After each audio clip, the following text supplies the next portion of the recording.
The U.S. government just gave the green light for a massive $3 billion helicopter deal with South Korea.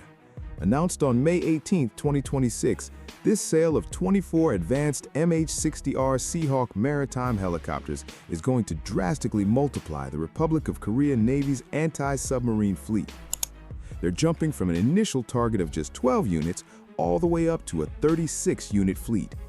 This move really solidifies South Korea's defenses against any potential submarine attacks from their increasingly aggressive northern neighbor.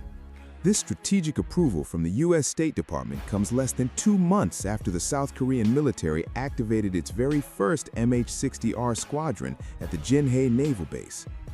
The decision to buy 24 extra helicopters really shows how Seoul is preparing for escalating threats from hard-to-reach maritime locations. Even though they actually have their own submarine production lines now, when it comes to stopping enemy subs, Seoul is still putting their trust in their more experienced American allies to get the job done. This multi-billion-dollar acquisition package guarantees that South Korea's MH-60R Seahawk fleet will be equipped with the deadliest underwater sensor architecture available. These choppers will rely on the Airborne low-frequency sonar, or the AN/8QS22 ALFS system. It's a low-frequency dipping sonar specifically designed to track down diesel-electric submarines hiding in shallow coastal waters.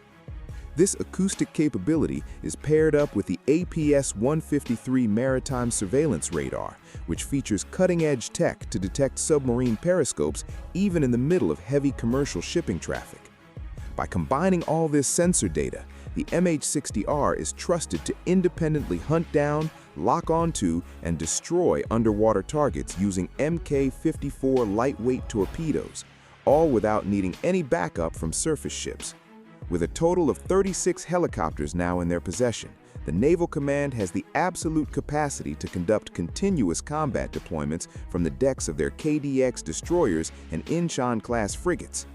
Expanding the fleet like this also strengthens interoperability and tactical data synchronization with U.S. maritime units patrolling the Indo-Pacific region.